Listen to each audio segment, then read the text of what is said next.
So if you have a hobby that you do, or if you would call yourself an entrepreneur, you may always wonder why people always talk about LLCs. So today in this video, we're going to talk about what that is and why it's good to have one.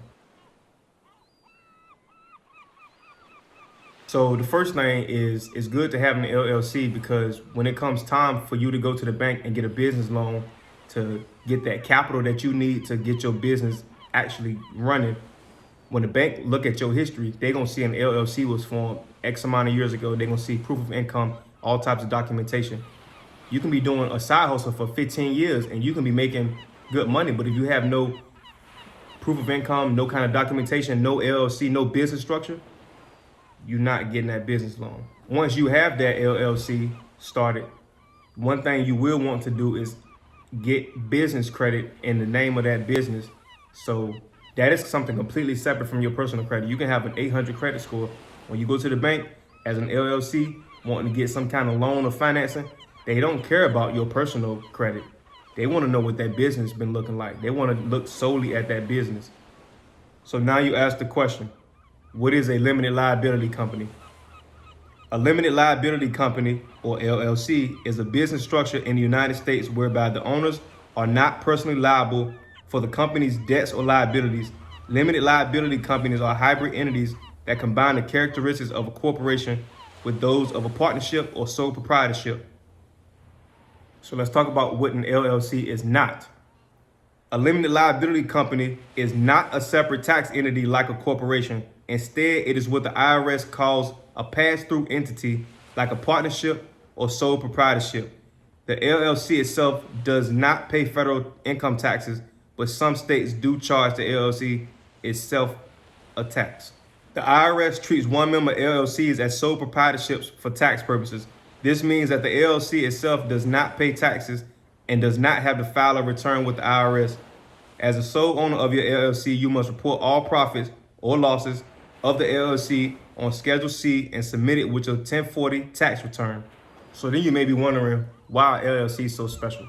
Like we sort of kind of hit on before, the primary difference between a partnership and an LLC is that an LLC separates the business assets of the company from the personal assets of the owner, insulating the owners from the LLC's debts and liabilities.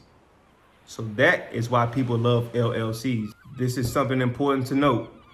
An LLC can function in the same way a partnership does, in that the company's profits pass through to the tax returns of the owners.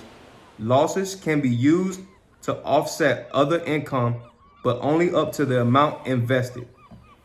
It's sort of like if this guy had a YouTube channel and he needed to lower his income taxes, he might like start like an LLC and use all his business expenses. Never mind. So now let's take a look at this. Because again, LLC members are not employees but self-employed business owners, contributions to the Social Security and Medicare systems are not withheld from their paychecks. Instead, most LLC owners are required to pay the self-employment tax directly to the IRS. It's like a 15.3% tax. So then you have something special called an S-Corporation, which is a tax election that lets the IRS know your business is to be taxed as a partnership. So you do not get hit with the corporate level double taxation. So an S-Corporation is not a business entity like an LLC. And an LLC is not a tax election like an S-Corporation. When you choose to become an S-Corporation, you get to decide how much salary you pay and how much distribution you make as a dividend distribution or something they call it. If I'm an S-Corporation and I make $100,000, I don't want to pay 15.3% on $100,000. So I might pay out a reasonable salary of $35,000, $40,000. So then that's the salary, and then the distribution is $60,000 or whatever the difference is. So those are some games you get to play with the IRS. You also have like a C-Corporation, but I think that's for like the big dogs. I don't know too much about that one, but you got a whole bunch of pros and cons with this. And essentially, you need to stop letting your hobby be just a hobby, turn it into a formal business structure, and understand all the tax loopholes so you can make the most out of this hobby. Because it could be a life-changing business that you can have. Thank y'all for watching. Make sure y'all hit the like button, subscribe, tell your people to go ahead and start their LLC and all that stuff. Whatever it is that you're doing in your free time, Jay-Z said it when he was like, I turned myself into a business, man. Do you get it, man?